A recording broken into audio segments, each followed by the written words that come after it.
Hey, what's up, guys? It's the same old G.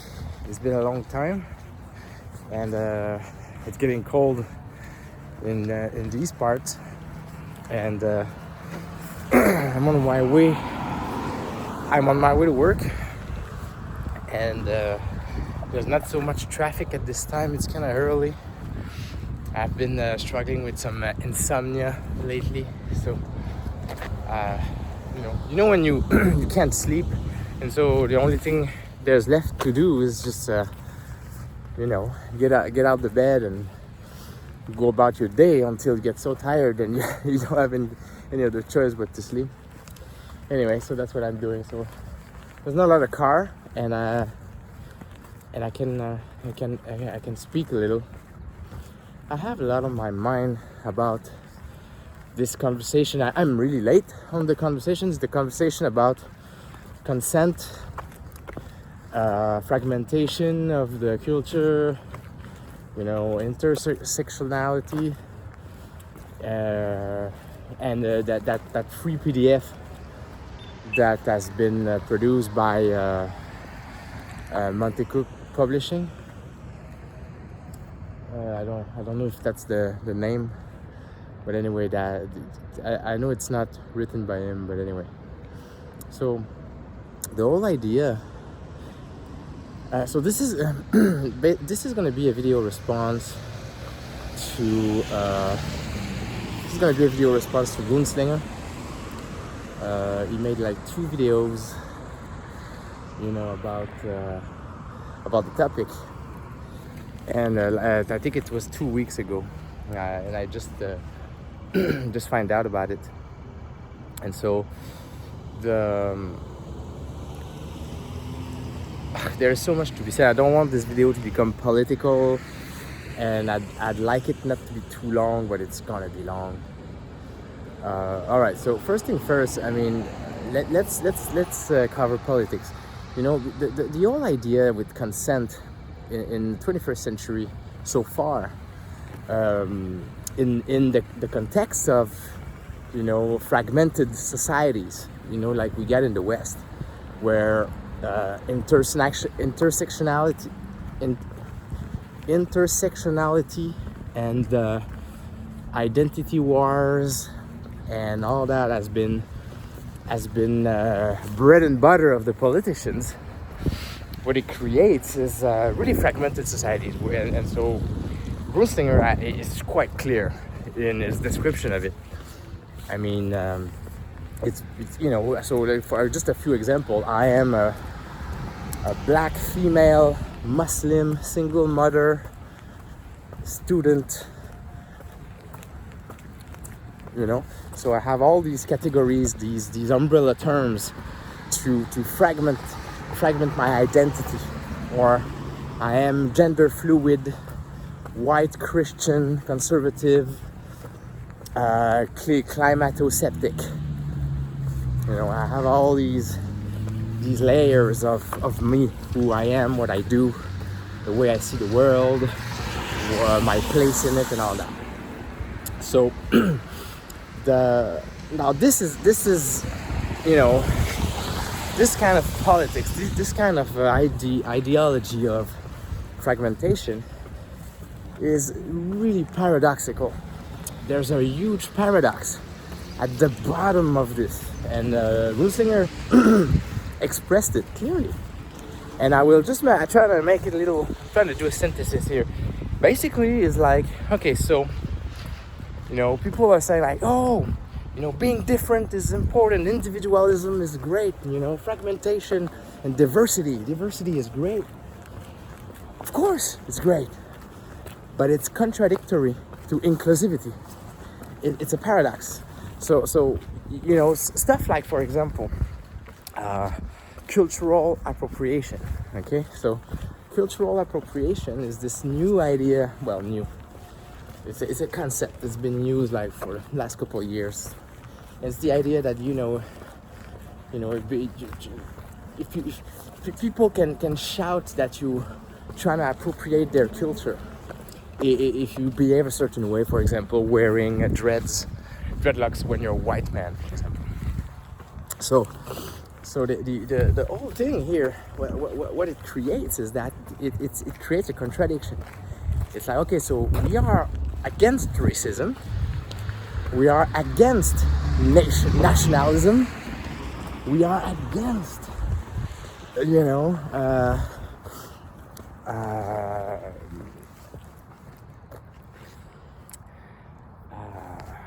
what's the word? Discrimination, but we don't want everybody to share our stuff. I want to be inclusive, but I'm denying my own gender, you know, I'm denying my own way of being. I want to be inclusive, but I want to be so me, you know, that I'm asking people to behave a certain way around me, stuff like that. So that this is a paradox. It's a paradox. And so the whole idea here so I'm gonna try, you know, I'm not gonna try to expose, sorry about this, I'm not gonna try to expose, you know, these politics for what they are or what it is. It's just a matter of fact. And basically, you know, like the whole problem with that is that it kills democracy because it divides people. So when democracy works well, when you have like people voting together as big units of ideological units, right? But when you fragment everything and divide and create even more categories, you know, every year or so, by creating new words like, you know, like climate shaming and you know, like all these words we hear nowadays, you know, climate criminals and climate justice, and, you know, you create these new categories and these new words. We divide the vote. So the big winners in that is the state. You know, in these huge democracies, the state is really happy when you have a really divided population, because the vote becomes diluted, and so it creates this situation where status quo is easier to get for the establishment. But anyway, so that's just my position on this. Now, you take that synthesis and you apply it to the RPG culture. So you know, the whole idea of consent in gaming, and the document, the PDF that has been published, is that, you know, you have triggers, you know, like it's the whole idea of safe space. You know, like I'm a teacher, I teach, so, you know, there is I'm in conflict with some people at work sometimes because I don't allow safe space, you know, in my classroom. My classroom is not a safe space because I don't believe that you can teach people by, you know, by giving them exactly what they want. You need to push them. You need to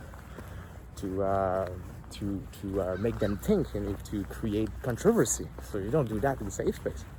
So anyway, so the gaming, now we're not in a classroom, we are around a table, you know, in a gaming environment, but it's the whole idea that the gaming tables should be safe spaces, you know, in the same way that the, you know, public establishments should be safe spaces for the civilians and stuff like that. Yeah. That's all fine and dandy, but some games, especially in the indie games, trying to emulate hardcore shit, and that's exactly the point of the game.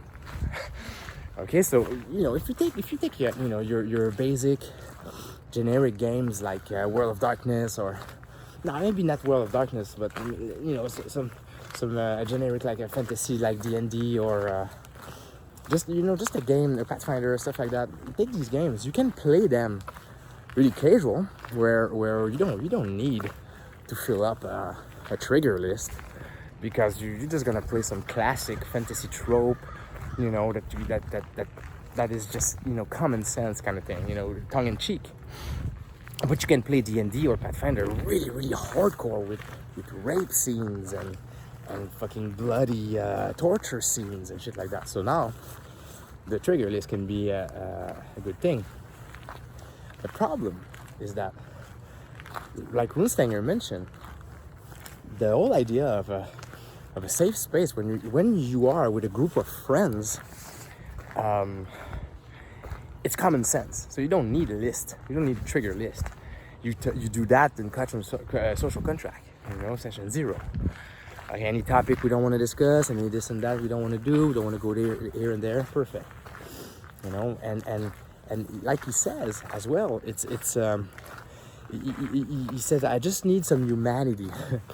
this for the first time, like I hear, it's been a long time since Runstenger and I has been agreeing on something like that, but it's all about the don't be a dick principle here, honestly. And I'm saying this as in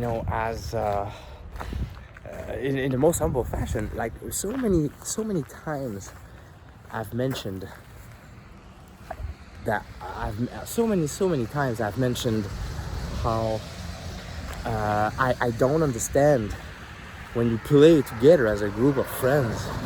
I don't understand how people ends up having issues around the table. We're grown men. I've mentioned that over the years many times. It's like, we're grown men. I don't need you. I don't need to do this and that because we agree upon not being dicks with one another and stuff like that. And so for some reason that trigger list, when you play with your friends, or you play with people who you're about to become friends with or something like that, when you have that social contract, you don't need a trigger list. Now that trigger list and everything, in a convention setting, you don't have time.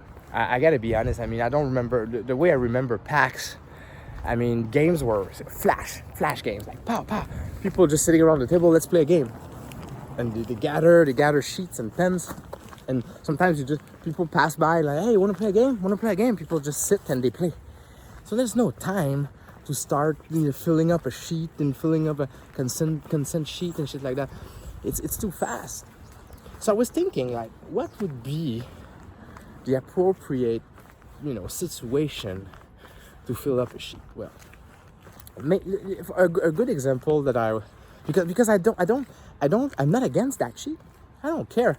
I would probably never use it because I'm good with communication. So, we will communicate. I will not use something like that. I don't see myself using that at all.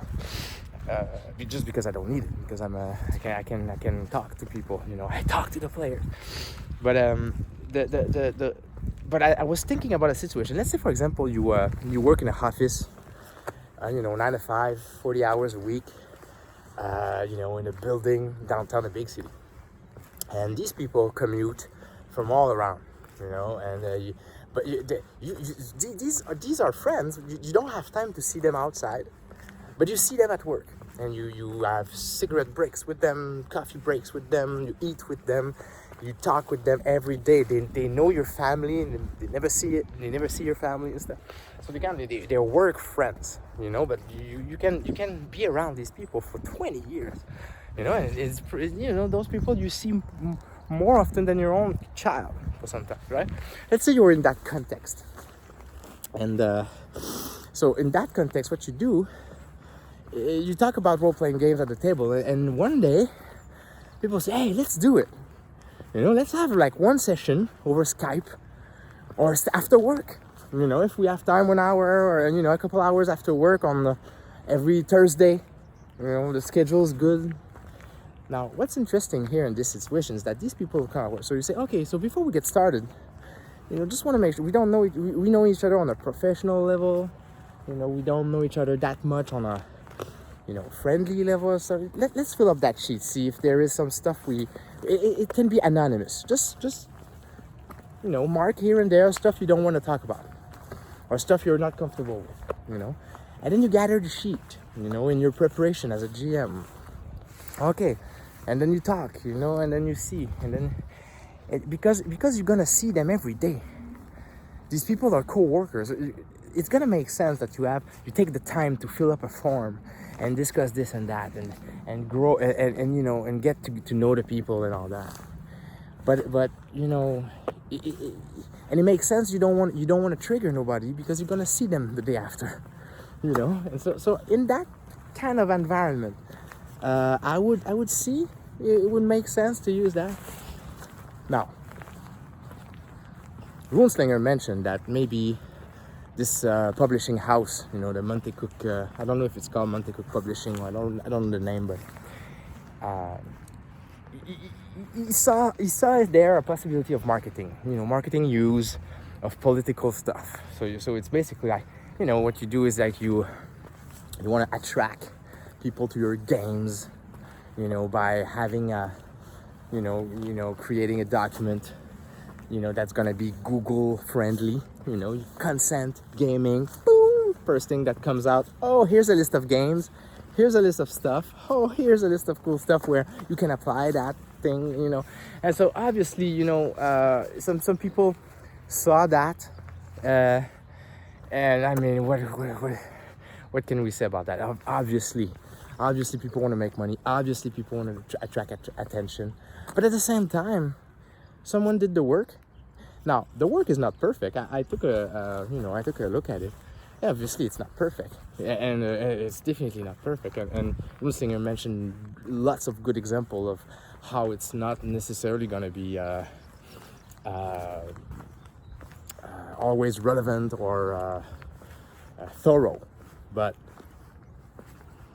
for me, that's not the point, because the problem with so this is the second part of the video. Now we covered a little bit of the document. The document, I mean, there's a cool sheet. You print those sheet out, you pass them on. You don't have to read the whole thing. I mean, it's really just like it's. I mean, I was reading that, and I was like, "Are you guys serious? Like, for real? You're telling me how to behave?" That's why the don't be a dick principle is that it is so. I mean, Runslinger mentioned it. It's like, all I need is humanity. You know, I mean, if you don't know how to behave, you're gonna get your ass whooped somehow. Some people are gonna tell you, or you're gonna have some bad experiences, and you're gonna end up, you know, in a certain situation. So, I mean, I was reading that and I was like, fuck, man. Oh, you don't have to accept this. You don't have to accept that. You don't have to. Obviously not. No, if you're not happy, you just say it. Obviously not. For me, it was so obvious. Everything you read in this document is so basic, common 21st century sense of behaving together in that, you know, cultural war and intersectionalism environment. But, you know, and so I was kind of like, what's the point? What's the deal with this? Like, that's why it took me so much time to trying to figure it out, an answer, to create an answer that made sense.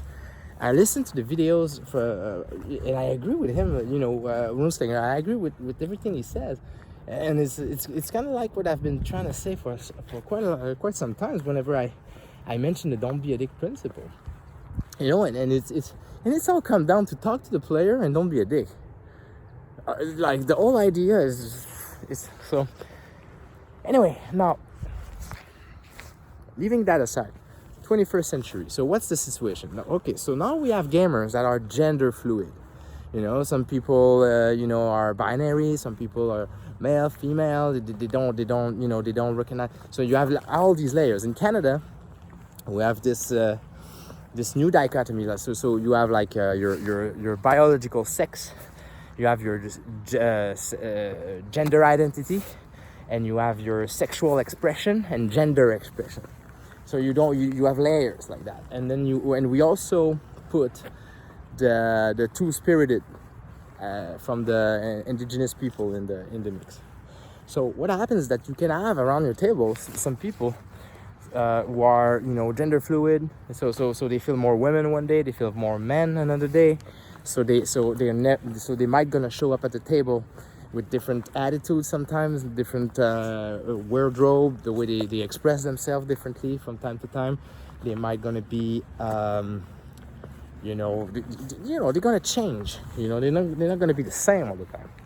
Now, Runslinger mentioned something. He said, the burden is on whom? Like, do I have to change for you, or you have to adapt for me? And he was not stating what, and that's the point. It's communication. It's meet me halfway. Don't be a dick about it, like the way he said it. So, some people are having a struggle with their identity in such a way that they're gonna change throughout their lives. In the 21st century, the way we because this is gonna be taught, it's actually taught to children, really young age. In Quebec here, we have a political party who wants to create a law to allow minors to change their names, even if their parents doesn't want to. This is fucking, this is the 21st century. This is where we are going, and this is the direction we are going in. So your kid can come up at home one day, 14-year-old, he's born a man, but he says he sees himself differently, and it's not a female, neither a man. So this is the situation we are in now, and now, this comes on top of racism, religion, sexual orientations. It comes on top of all that, because it doesn't mean, it's not because you're gender fluid that you're gay, so it can be so it creates all these fragmentation, this diversity, and so here's an example. In the Veil we played together, Runslinger and Ivan and I. At one point, my character becomes this binary guy. I remember a scene where I'm buying clothes, and I'm coming out of the dressing room in the boutique, and the way I describe my apparel, I see the reaction in my fellow gamers' face. It's online. You can go and see. But I know these guys. They just okay. So it's just aesthetic. But that character that day, imagine if there was some kind of a transgender, because I played the guy as sometimes he was more feminine, sometimes was more masculine, sometimes I played the guy really like gender fluid. My character. So imagine there was somebody at the table, or people watching the game, and they see that, they see me portraying that, but I portray, and I'm not like that. I'm a man. I don't have this identity thing. So I don't. So my gender is quite clear for me. It's no problem with that. So those people watching me portraying them. Is it cultural appropriation? Is this gender appropriation? Or the classic, dwarves are Scottish. They are Scottish caricature. People have been portraying dwarves as Scot men for years. So now imagine a dwarf. In the gay community, they have bears. Bears are those gay men, really hairy, really muscular. They train together, and they hang together. They have their bars, their culture, their music, their aesthetic, and they're usually, really buff and hairy. Bears, right? So imagine like how many times there's been bear gay caricature portrayed through dwarves in the years and years of D&D, right? So if just imagine that, all right? So now portray in today's situation, like all the we utilize RPG for sublimation. We like to create sublimation. Sublimation is this idea of like I have stuff inside me I want to express. Some people sublimate. I don't know if you guys say that in English, but sublimate in sports. Some people sublimate in art. stuff like that. So a lot of people utilize RPG to sublimate, to emulate in order to express something they can't in real life. So if I want to be, like right now I'm playing a dwarf, like in Burning Wheel, and every time I describe the guy, he's definitely like a bear. This is where I took my example actually. I really described the guy as like this, but he's not gay though. That's the thing. That's where it's interesting. He's not. He's flirting with this female dwarf and everything, but he behaves just like a bear. Like a gay bear. Whenever I portray the guy, am I doing cultural appropriation? Am I doing satire in such a way that I can offend you? And so those are the situations now that in this hobby, if you go in a convention, you play with total stranger. It just makes sense that you don't do these kind of stuff, because you don't know your fellow players, you don't know who you're dealing with. So you kind of play it on a level of like universal, like a universal moral layer, in ethics, in philosophy, in ethics, we create spectrums of morality. You have your inner moral, you have your interpersonal moral, you have your institutional moral, then you have your universal moral, which is like for everyone. It's when you go to in a party when you don't know nobody, you are on your best behavior. This is the expression we have in English, is like the best behavior. So you are in your, you're gonna make sure you don't express stuff that might not gonna be appropriate, or you don't know how they're gonna react and stuff like that. And you also put yourself on the best behavior because you wanna be accepted and stuff like that. This is the universal. It's like when you go in another country, stuff like that. You don't know the customs of the place. So in convention play, you don't go ugly like that. With in the big sublimation of your inner gay bear. Right? you don't do racial stereotype and stuff like that in front of people you don't know. But if you are in a bunch of friends and who you're dealing with, and it's going to be funny and they're going to appreciate the satire, well, it's not racism, it's not discrimination. So it's really complicated because of the nature of this hobby. This hobby is about emulation. We role play, and it's not always serious. Sometimes it is, sometimes it's not. And so because of that, good communication is key. And I understand why people do list of triggers and stuff like that. Now, if they do it for the good reasons, on the marketing level and political level, I don't really care. I don't really care. Obviously, they want to make money, and they will attract attention. They will get some clicks, So it's. But they create a groundwork, They create a template from which you can work with if you because some people, okay, imagine you're not someone like me who's comfortable talking to people, comfortable talking in public, comfortable with his own self-confidence. And so imagine you are shy and you want to run a game and you don't want to offend nobody. And so this trigger list becomes this kind of like, here's a contract, Everybody agrees upon these, and okay, that way I'm taking the guilt off me. If anyone feels like that around the table, So I totally see it.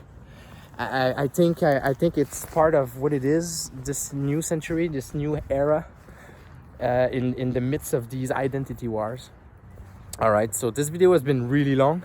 I'm gonna have to cut it down because I think I'm not gonna have enough space on my phone. So I hope I made myself clear about that, the way I see it. It's really interesting. I think it really comes down to don't be a dick. I think it really comes down to, you know, having great conversation and everybody's being on the same page. It's gonna make a huge difference. And before play, and then the rest is about being mature. You know, being mature about it, and being open-minded and inclusive. You know, this is the paradox. There is a big paradox with inclusivity that I discussed at the beginning of this video, and I'm going to close on it, is that the more you fragment, the less inclusive you are, just logically, by definition. So think about that. People who are pro fragmentation, pro diversity, the more diverse, the less inclusive. It's just basic. So it makes it more complicated to be inclusive. You know, it creates layers upon layers of inclusivity. All right, thank you for watching.